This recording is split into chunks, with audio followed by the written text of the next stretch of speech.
तो स्वागत है आपका हमारे धमाकेदार क्विज वीडियो में, जिसमें आज हम लोग देखने वाले हैं कक्षा 10 के साइंस चैप्टर 6, जिसका नाम है नियंत्रण एवं समन्वय।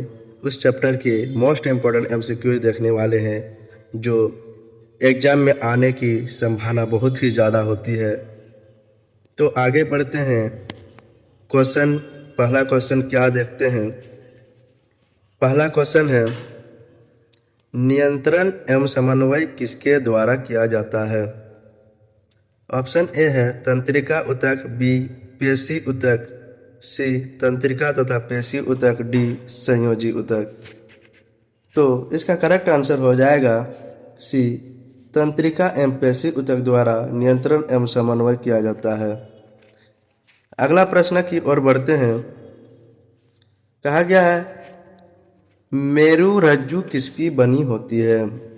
ऑप्शन ए पेशियों की, बी तंत्रिकाओं की, सी उपकला की, डी इनमें सभी। तो मेरुरज्जु तंत्रिकाओं की बनी होती है, इसलिए इसका करेक्ट ऑप्शन बी हो जाएगा। अगला प्रश्न है कि केंद्रित तंत्रिका तंत्र कौन बनाता है। ऑप्शन ए मस्तिष्क, बी मेरुरज्जु, सी मस्तिष्क तथा मेरुरज्जु, डी इनमें से कोई नहीं। तो इसका करेक्ट ऑप्शन हो जाएगा कि केंद्रित तंत्रिका तंत्र, सेंट्रल नर्वस सिस्टम जिसे कहते हैं, वो बनाता है मस्तिष्क यानी कि ब्रेन और मेरुरज्जु। इसीलिए इसका करेक्ट ऑप्शन सी हो जाएगा। नेक्स्ट क्वेश्चन है कि मस्तिष्क के कितने भाग होते हैं। Option A 2, option B 3, option C 4, option D 5।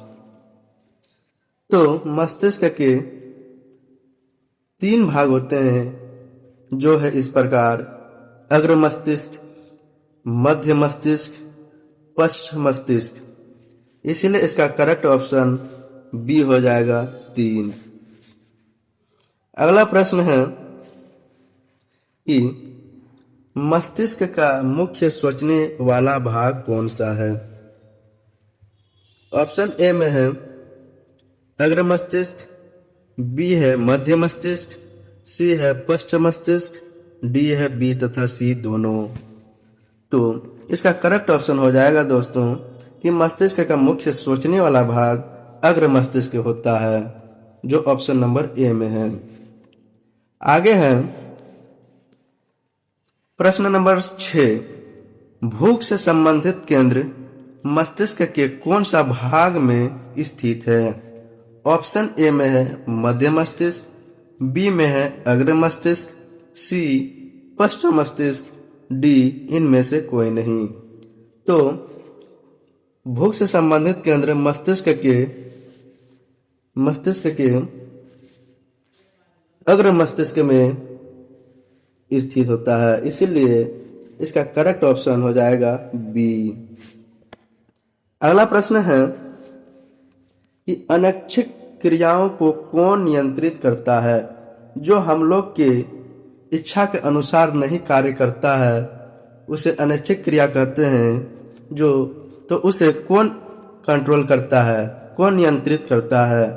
A number में है मेड्यूला, बी थैलेमस, सी सेरिब्रम, डी टैगमेंटम। तो इसका करेक्ट ऑप्शन हो जाएगा मेड्यूला, जो पश्चिम मस्तिष्क का भाग है, इसीलिए इसका करेक्ट ऑप्शन ए हो गया। अगला क्वेश्चन है कि तना की वृद्धि में कौन सा हार्मोन सहायता करता है।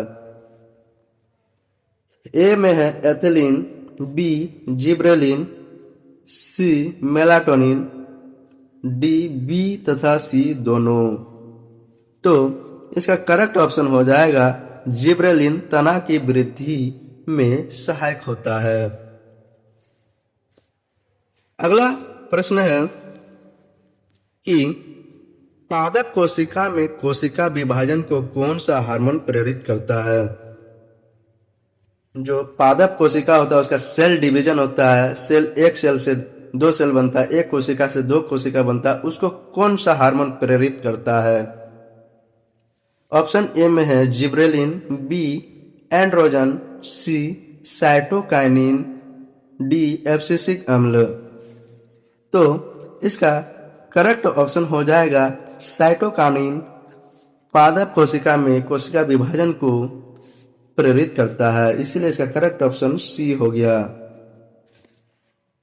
अगला प्रश्न है कि इंसुलिन हार्मोन का उत्पादन कहाँ होता है? ऑप्शन ए अग्नाशय में, बी वृषण में, सी पिनियल ग्रंथि में, डी थायराइड ग्रंथि में। तो दोस्तों इसका करेक्ट ऑप्शन हो जाएगा ए, जो कि अग्नाशय में होता है इंसुलिन का उत्पादन, इसलिए करेक्ट ऑप्शन इसका ए हो गया। आगे देखते हैं, कहा गया है क्वेश्चन में कि मनुष्य के शरीर में सबसे बड़ी ग्रंथि है। मनुष्य के शरीर में कौन सा ग्रंथि सबसे बड़ी ग्रंथि होती है? ऑप्शन ए में है लीवर, बी अग्नाशय, सी अंडाशय, डी एड्रिनल। तो इसका करेक्ट ऑप्शन हो जाएगा दोस्तों ए लीवर।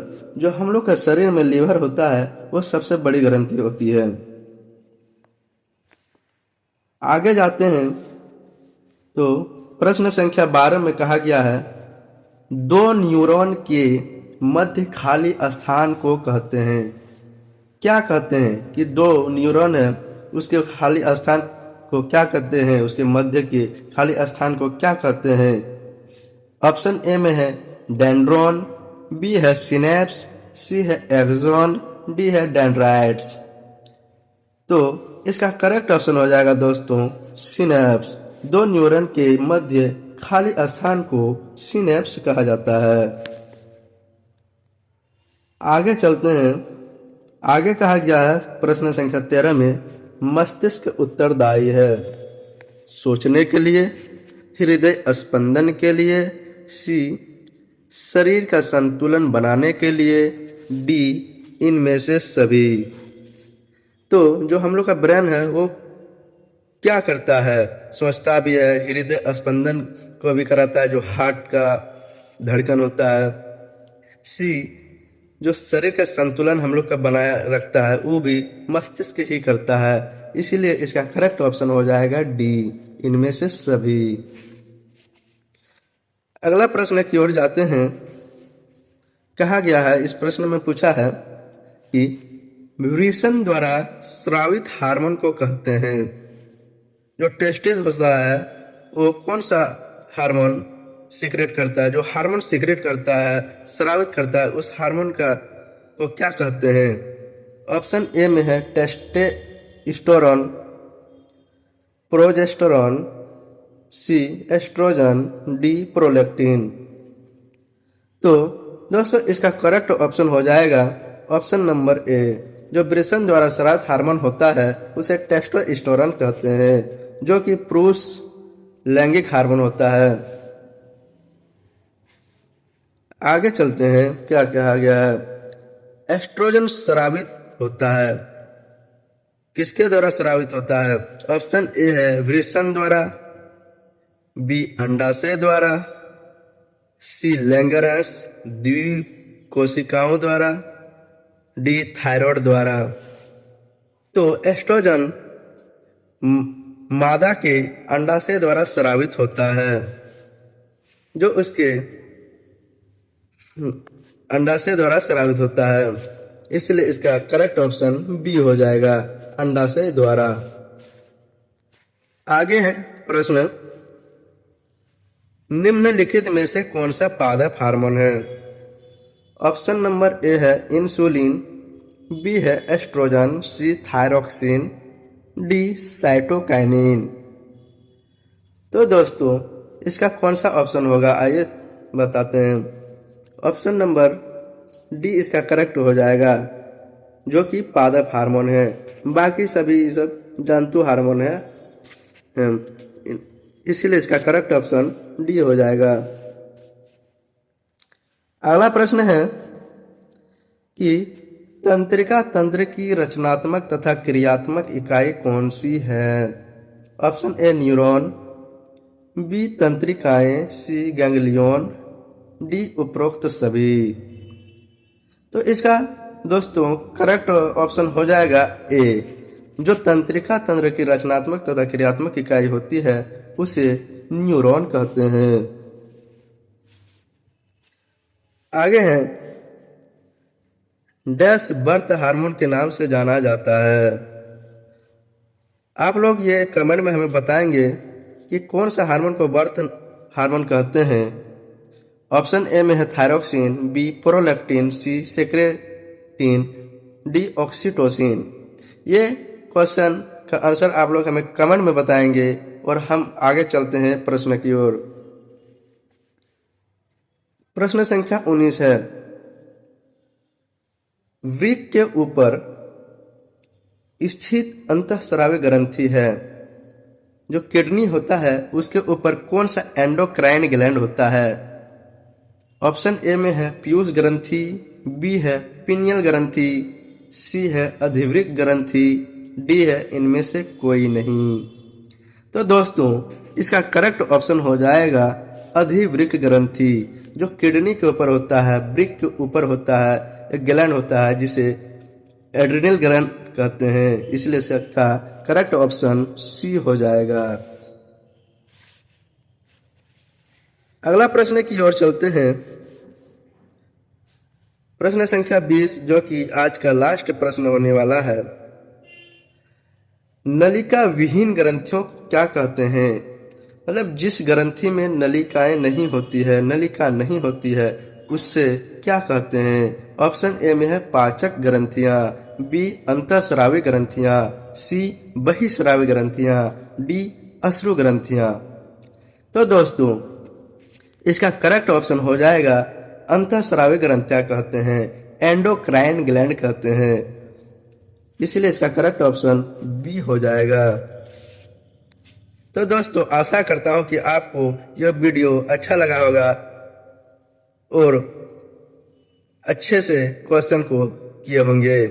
तो दोस्तों आशा करता हूं कि ये वीडियो आपको अच्छा लगा होगा और आपको थोड़ा सा भी ये हेल्पफुल लगा हो तो चैनल को जरूर सब्सक्राइब करें और वीडियो को लाइक करें और कमेंट में जरूर बताएं जिस प्रश्न को पूछा गया है, और आगे जरूर शेयर करें अपने दोस्तों के बीच।